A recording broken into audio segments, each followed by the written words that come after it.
Hi friends! It's a little bit early for Let's Talk Sex Tuesdays. I think it's about 10 a.m. right now. But I have a sick baby at home today, and there's no guarantee she's going to be napping at 1 o'clock. So I thought I would go live now instead and get her done so I can show up for you today and see what my afternoon holds. So today we are talking about how to tune into your needs and your pleasure. And I'm sitting here on my front stoop. It is a sunny fall day. I've got some warm echinacea tea, hopefully so I can battle this cold my daughter has. And I'm at about a 6 or a 7 on my pleasure scale right now.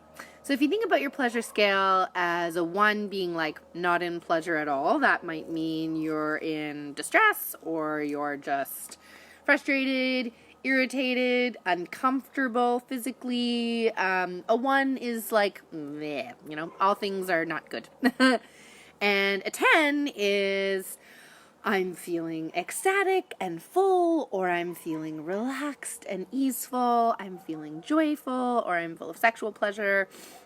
It's generally like a state of relaxation or full aliveness, right? And my favorite tool for kind of tuning into this is called the 10-spot check-in. It's a tool I learned from my teacher, Davey Ward, at the Institute for Authentic Tantra Education, and it's one of my favorites. And let's just pause to talk a minute about why it's so important to tune into our pleasure, both in life and in the bedroom, right? So, on a physiological level, pleasure is good for our bodies. We are all generally in a pretty low level buzz state of fight or flight, running away from email lions and stress. And anytime we can bring our body actually into a full state of relaxation and pleasure, we are healing it with lovely hormones and wonderful things that are happening biochemically to us, because there's not so great things happening biochemically to us when we are in a state of fight or flight or frustration, irritation, stress, right?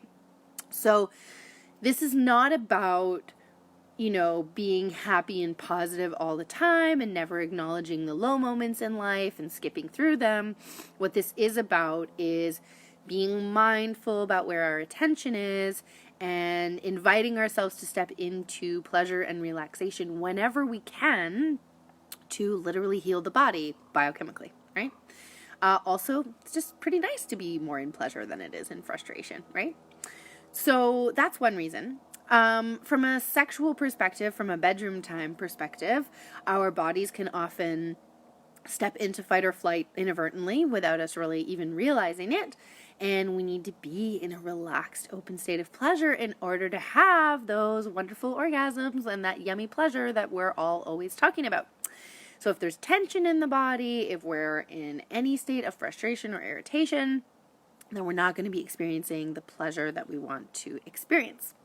So using this skill to tune in to what we need now, whether it be physical, emotional, connection, flexes that muscle of being able to, it's kind of like a mindfulness muscle, right? We're going to tune in, ask ourselves what's going on, where we're at on that scale, and what we could do to move it up the dial, right? So that's pretty much it in a nutshell.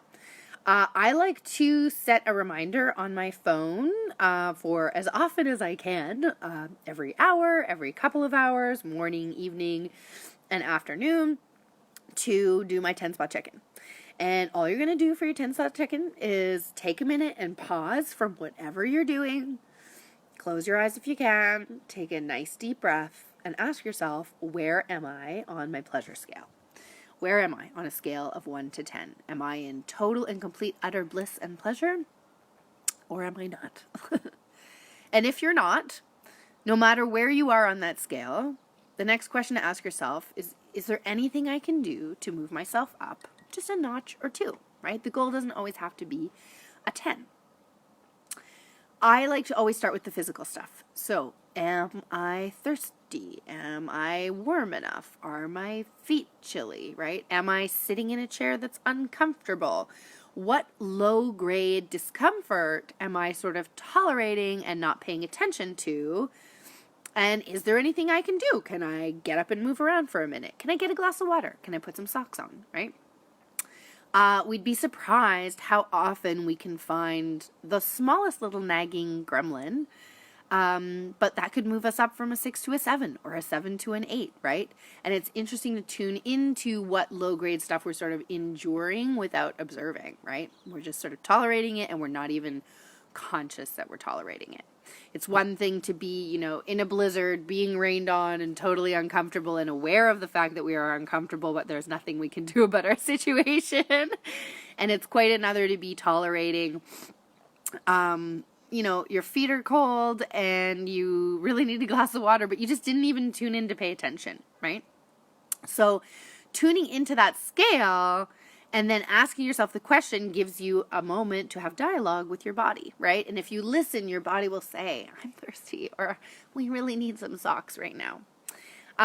Emotionally, this could also look like needing to have a conversation that's on your mind, needing to let somebody know, needing to get a task done that you've been procrastinating on, needing to step up and show up for yourself, needing to take a minute and step away from whatever it is that you're doing, needing a hug, needing some love and connection, needing some words of appreciation, right? So same thing, we can take that moment to step away and step out of the situation. And if that's going to take us from a 6 to a 7, awesome. If we're needing that moment of connection, we just ask our partner, hey, can I just take 2 seconds? Can we look into each other's eyes and have a nice full body hug? Awesome. You might go from a 6 to a 10 in that moment, right? So tuning into what we need, or where we're at on the pleasure scale, asking ourselves what we need. The third step is kind of the hardest one, and it's where we do the most work. And that is in giving ourselves permission to ask for or get ourselves that thing that we need. So right now, the sun is in my eyes, and it's making me uncomfortable. So I'm going to move over here, and that is better. Giving ourselves permission is the hardest part. So we might notice all kinds of brain gremlins coming up, right? You're a diva, you're too much of a princess, you're too demanding, who are you to want these things? That's too much, right? So observing the brain gremlins is really key here. Noticing what are the messages that you give yourself when you do try to or aim to give yourself that permission, and then daring to get up off that couch, go get those socks, go get that water, and then feel in your body, you're just one more step relaxed. Giving yourself permission to go, not just lie on your bed and read, but get under the covers, put on your soft pajamas, put on a candle, and fully dive in all the way your body's asking for, and feel that full sense of relaxation or pleasure, right?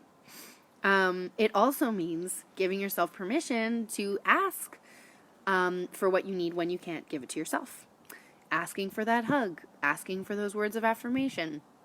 Yesterday, I was up all night with the baby. I really wanted a coffee. My partner was heading off to the airport, and I made the request knowing it might not be granted, but putting it out there anyways. And he managed to scooch home and drop off a coffee and slip out the door. And the point here was that I made the request knowing what I needed. I needed some love. I needed a gesture that showed he recognized that I was up all night with the baby. And I also wanted a treat. And I couldn't go get it for myself in that moment. But I put it out there, and I was okay with the no. I was okay with maybe, and I was okay with the no, because I knew that, his time was pretty limited. And what that meant was I put it out of my mind. I decided that he probably wasn't going to have the time. And then when he did bring it, I was totally pleasantly surprised. And that really small gesture was actually a very big gesture in acknowledging, the work that I had done that night and all the stuff that I'm doing with Babe, right? So having the courage to ask for what we want is really big, and knowing that we need to, as much as possible, frame it as a request, right? It's not a demand that our partner do XYZ. They are not required to meet all of our needs.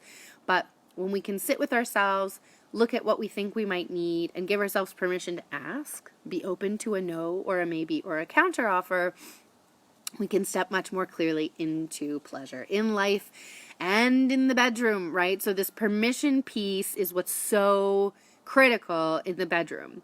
Giving ourselves permission to have a voice in the bedroom, knowing that our needs matter. Yes, they do.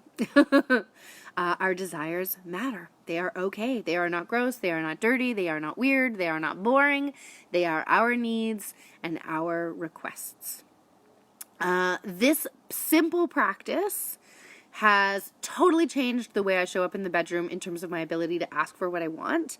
Mostly because I got to know what it is that I want before I can ask for what it is that I want. So being able to tune in, observe the need, and then make the request of myself or another person is kind of that 3-step process. Yeah, that's my jam on that. I would love to hear in the comments, if you're watching in the replay or later on, how you like to connect with your needs. Do you have a special breathwork tool or an awareness tool that you like to use? What cues do you read from your body?